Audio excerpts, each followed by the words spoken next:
Hi everyone.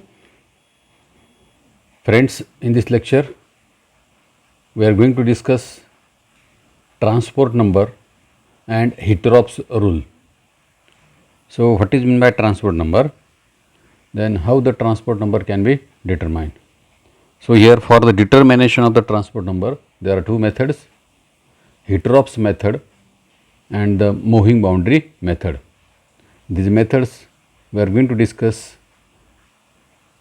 Then here for the determination of the transport number, when we consider the Hitrop's method, here Hitrop rule is very important. That's why here in this lecture we are going to discuss the transport number and the Hitrop's rule. So let us discuss or let us consider one by one. First of all, let us discuss the what is meant by transport number. So here according to the Kohlrausch law of independent migration of the ion, each positive and negative ions contributes to the conductance of a solution. When an electric current is passed through the electrolytic solution, the flow of the current is due to the contribution of both positive and negative ions of the non-electrolyte which is under consideration, or here this contribution depends upon the mobility of the ions. If the speed of both the ions is same, that is the speed of the cation as well as the anion is same, then they have the equal contribution to the total flow of current. Speed of both the ions is different, and then naturally their contribution to the total flow of the current is different. So here what is meant by transport number or transport number? It is also called as the transference number. What is the definition? The fraction of the total current carried by the ion is called as the transference or the transport number of the ion. So let us consider once again, the fraction of the total current carried by the ion is called as the transference or the transport number of the ions. The transport number of any ion is always less than unity, or it is always less than 1. When we consider the transport number of the cation as well as the transport number of the anion, so here the transport number of cation and anion it is always less than unity, or it is always less than 1. So here the current is transported through the given electrolyte solution by migration of the positive and negative ions of the electrolyte. The fraction of the total current carried by each ion is not necessarily the same. So let us consider one example here. So let us consider one electrolyte, that is magnesium sulfate. So here when we consider the magnesium sulfate, so here in case of the magnesium sulfate, the magnesium ion it carries 0.38 out of the total current. So whatever current is carried by the magnesium sulfate, so out of this total current, so here the 0.38 current is carried by the magnesium ion, while the sulfate ion carries the remaining current that is a 0.62. So here the transport number of the magnesium ion it is a 0.38, while the transport number of the sulfate ion it is a 0.62. Thus here the sulfate ion transport the greater fraction of the total current than the magnesium ion, because here the value of the transport number of the sulfate ion it is a 0.62, while magnesium it is a 0.38. So here the speed of the sulfate ion is more than the magnesium ion in dilute solution of the magnesium sulfate. That's why here the transport number of the sulfate ion is more than the magnesium ion. So here the transport number of the cation it is denoted by symbol T plus. So T plus is equal to V plus divided by V plus plus V minus. So here the V plus it is the velocity of the cation, while the V minus it is the velocity of the anion, and here the T plus it is the transport number of the cation. So here it gives the fraction of the total current carried by the cation in the solution, and it is denoted by symbol T plus. Similarly, we can write the transport number of the anion. So the symbol for the transport number of the anion it is the T minus. So here the T minus is equal to V minus divided by V plus plus V minus. Again here the V minus it is the velocity of the anion, while the V plus it is the velocity of the cation, and the T minus it is the transport number of ion, and it gives the fraction of the total current carried by the given anion in the solutions. Then here we can write here we consider the ratio of the transport number of the cation as well as the anion. So here the T plus is divided by T minus, substituting the value of the transport number of the cation and the anion. Finally here we get the V plus divided by V minus, that is the ratio of the transport number of the cation to anion is equal to the ratio of the velocity of the cation to anion, thus the transport number of the ions, and hence the fraction of the total current, the carry, are directly proportional to the absolute velocity. And here what is important in case of the transport number, the sum of the transport number of the given electrolyte is 1, that is a T plus T minus, it is equal to 1. So, let us consider once again the example of the magnesium sulphate. So, here in case of the magnesium sulphate, the transport number of the magnesium ion, it is a 0.38, while the transport number of the cation, it is a 0.62. When we add these two, that is a 0.38 plus 0.62, their summation is equal to 1. That is why here we can say that is the transport number of the cation plus transport number of the anion, it is equal to 1. So, friends, this is about the transport number. So, here the fraction of the total current carried by the ion, it is called the transport number or the transference number, and here it is denoted by symbol T. For the cation, the symbol is T plus, and for the anion, the symbol is the T minus, and T plus plus T minus, it is equal to 1. So, here transport number. Then here how the transport number is determined. So, friends, in our syllabus, the two methods are included. The first method is the Hitrop's method, and the second method is the Mohin boundary method. In the next lecture, we are going to discuss the Hitrop's method as well as the Mohin boundary method. Before that, let us discuss Hitrop's rule. So, here the Hitrop's rule, the loss of the concentration around any electrode is proportional to the speed of the ions moving away from the electrode. So, here this is very important, the loss of the concentration around any electrode is proportional to the speed of the ions moving away from that electrode. So, here when the electric current is passed through the solution, concentration of the solution changes near the electrodes. So, here when electric current is passed through the solution, concentration of the solution changes near the electrode, and this change in the concentration of the solution near the electrode, it is directly related to the velocity of the ions moving toward the respective electrode. So, friends, here when the electric current passes through the solution, so here there is a change in the concentration of the solution near the electrode, and here the change in concentration of the solution near electrode, it is directly related to the velocity or the mobility of the ions moving toward the respective electrode, and the equivalence quantity of the products are liberated at the respective electrode.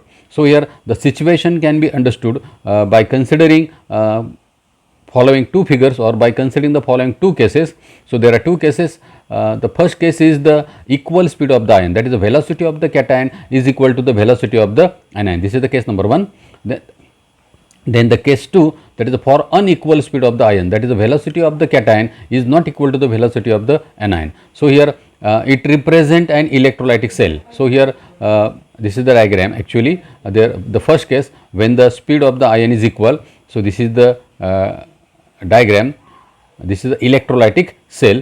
So, here in the electrolytic cell, here we can say that it represents the electrolytic cell containing the equal number of cation and the anions indicated by the plus and minus sign. So, here we have to consider the electrolytic cell, and in the electrolytic cell there are cation as well as the anion. So, cation they are marked by the plus sign, while the anion they are marked by the minus sign. Imagine that the two planes divide the cell into the three compartments. So, there are three compartments: anode compartment, central compartment, and the cathode compartment. So, here the number of positive and negative ions in the anode and the cathode compartment is 6. In the center compartment it is a 4, and 4 faradays of the electricity, 4 faradays of the electricity is passed through the solution. So, here let us consider the electrolytic cell. So, there are two cases when the speed of the ion is equal. So, this is the electrolytic cell. So, here this imaginary plane or this plane, it divide this electrolytic cell into the three compartment. This is the anode compartment, this is the central compartment, and this is the cathode compartment.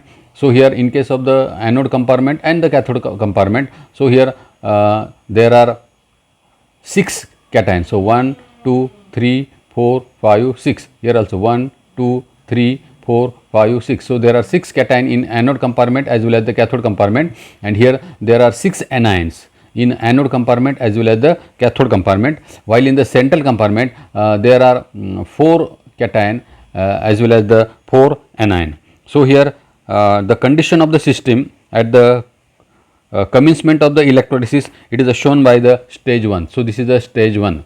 So, here anode compartment, cathode compartment and the central compartment. So, here the due to the passage of the 4 electricity. So, here the 4 farads of the electricity, it passes through the solution.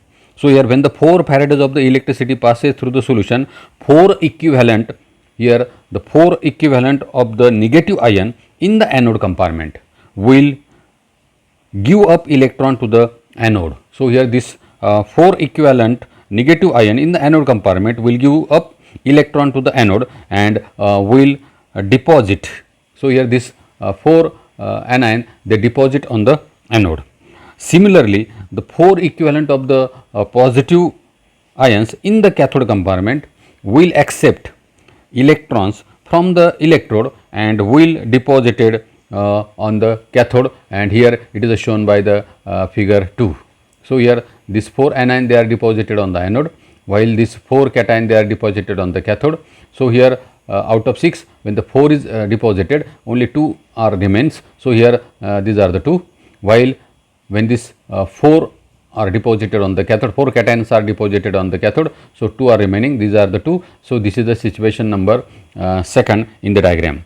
While these changes are taking place at the electrode, ions migrate through the solution since the speed of the both the ions is same. So, here the speed of the both the ions is speed, that is the velocity of the cation is equal to the velocity of the anion. So, here since the speed of the both the ions is same, 2 farads of the electricity must be transported by the cation from left to right. So, here the this 2 farads of the electricity, it must be transported by the cation from left to right, and same by the anion from left to the right. So, here as a result of this 2 equivalents of the cation must move from anode compartment to the central compartment and from central compartment to the cathode compartment. So, here these 2 cation they move from anode compartment to the central compartment and from central compartment to the cathode compartment. At the same time, 2 equivalents of the anions, these are the 2 equivalence anions. So, 2 equivalents of the anions they move from the cathode compartment to the central compartment and from central compartment to the anode compartment, and the final result is 3, or the final result is the 3rd. So, this is a situation in case of the case first, that is the velocity of the cation is equal to the velocity of the anion. And finally, what is the observation? It is seen that the concentration in the central compartment is unaffected due to the passage of the current. So, here in the initial stage in the central compartment there are 4 cation as well as the 4 anion. So, here after passing 4 farads of the current, here the final situation is again there is a 4 cation as well as the 4 anion. That means, here there is no change in the concentration in the central compartment.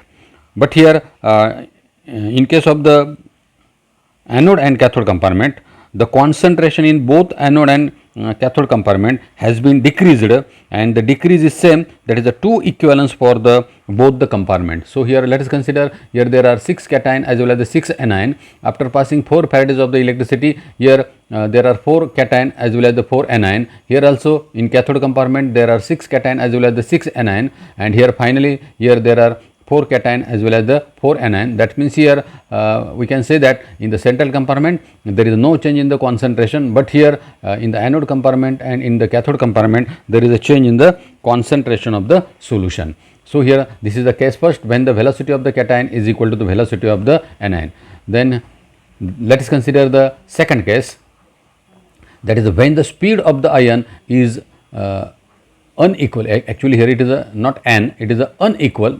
When the speed of the ions it is unequal, that is the velocity of the cation is not equal to the velocity of the anion. Again, here this is the electrolytic cell. There are 3 compartment: anode compartment, cathode compartment and the central compartment. In the anode compartment and cathode compartment there are 6 cation as well as the 6 anion. In the central compartment there are 4 cation as well as the 4 anion, and here the speed of the cation is not equal to the speed of the anion. So, here the quantity of the electricity, here the quantity of the electricity passes is still 4 farads, but here the speed of the anion is 3 times that of the cation. that is very important. The speed of the anions, it is a 3 times that of the cation. So here, as seen in the case number 1, 4 equivalent of the each ions are deposited at the electrode as shown in figure or stage first. So here this 4 equivalent of the anion, they are deposited on the anode, while the 4 equivalent of the cation, they are deposited on the cathode, because here the 4 farads of the electricity passes through the electrolytic cell. So here this is a situation 1. Then 3 equivalent of the anion from the cathode compartment. So here 3 equivalent of the anion from the cathode compartment move to the central, and from center to the anode compartment, because here the velocity of the cation and anions are not same, and here the speed of the or velocity of the anion is 3 times that of the cations. That's why here we can say that 3 equivalent of the anions from the cathode compartment move to the central. So from cathode to the central, and from center to the anode compartment. At the same time, only one equivalent of the cation, that is only one equivalent of the cation, it moves from anode compartment to the central compartment, and from central compartment to the cathode compartment, as shown in figure or as shown in the stage second. So this is the stage second, and the final result is the stage third or the situation third. So as expected, there is no change in the concentration in the central compartment, because here in the initial phase there are 4 cation as well as the 4 anion, and here at the final phase or final stage again there are 4 cation as well as the 4 anion. So as expected, there are no changes in the concentration in the central compartment, but here the cathode compartment has suffered concentration change equal to the 3 times that for the anode. So here there are 6 cation as well as the 6 anion in the initial stage, and in the final state there are only 3 cation as well as the 3 anion. So here it can be concluded that when velocity of the cation is equal to the velocity of the anion, the loss in the concentration of the cation due to the migration from anode compartment is equal to the loss in concentration of the anion due to the migration from cathode compartment. But here when the velocity of the cation and anion is not same, and here if the speed of the anion is 3 times that of the cation, so here the loss in the concentration of the anions from the cathode compartment is 3 times that of the cations from the anode compartment. So here also there are 6 initial stage, there are 6 cation as well as the 6 anion in the anode compartment, and in the final stage here there are only the 5 cation as well as the 5 anion. So this is the second case when the velocity of the cation is not equal to the velocity of the anion. So friends, here we have considered the 2 cases. That is, the case 1 is velocity of the cation is equal to the velocity of the anion, and the second case velocity of the cation is not equal to the velocity of the anion, and this leads to the Hitteroff's rule. So here what is the Hitteroff's rule? It states that the loss of concentration around any electrode is proportional to the speed of the ion moving away from it, and here we have proved it by considering the 2 cases, that is the velocity of the cation is equal to the velocity of the anion, and the second case is velocity of the cation is not equal to the velocity of the anion. So here once again let us consider the Hitteroff's rule or the statement for the Hitteroff's rule. It states that the loss of the concentration around any electrode is proportional to the speed of the ion moving away from it. So here friends, this is the Hitteroff's rule.